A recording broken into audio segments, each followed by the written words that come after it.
नमस्कार मित्रांनो, पुन्हा एकदा तुमचा ब्लॉगर आवरून तयार झाला होता. पहिल्यांदा राजमुद्रा पोशावरला पोचलो होतो, म्हणजेच आपल्या लखन दादांकडे, कारण तिथे लक्ष्मण पण आला होता आणि थोडं बोलायचं होतं शूटबद्दल, त्यामुळे तिथे पोचलो होतो. गुलड मालकाने शर्ट घातला आणि गोरं करा म्हटल्यानंतर लगेच असा व्हिडिओ शूट केला जो की तुम्ही आयडीवरती बैठला.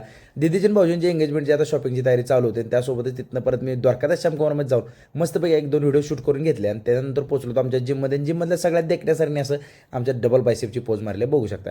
त्यानंतर गरबा ठिकाणी पोचलो होतो. तिथं अजून तयारी काय झाली नव्हती, चालू होतं.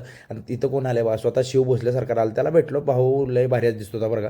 त्यानंतर इथं बघू शकता कॅफे हॅपीनेचे मालक पवन दादा स्वतः होते, त्यांना देखील ब्लॉगमध्ये घेतला आणि मग गरबा चालू झाला होता. आणि तर मग काय बोर व्हायला लागलं असं तर रोहनला डोक्यात आणलं नाही, भारी माणूस आहे बरं का, भाव आहे आपला. आणि त्यानंतर कोण आलं तर बघा, DDS पंढरपूरला एक नंबरचा डान्स ग्रुप. मग काय राडा तर होणार जो, ह्यांचा परफॉर्मन्स तुम्हाला सांगतो एवढा भारी झाला का नाही, नुसतं नाद नाही, सगळं माहोलच चेंज करून टाकला. आणि काय बॅक फ्लिप मारली तुम्हाला सांगतो, नादच नाही. त्या परफॉर्मन्स नंतर का नाही, श्रेयस दादा असू द्या, संदीप दादा असू द्या, त्यासोबतच आपला शिव वगैरे सगळेजण गरबा करत होते आणि काय भारी डान्स केला सगळ्यांनी.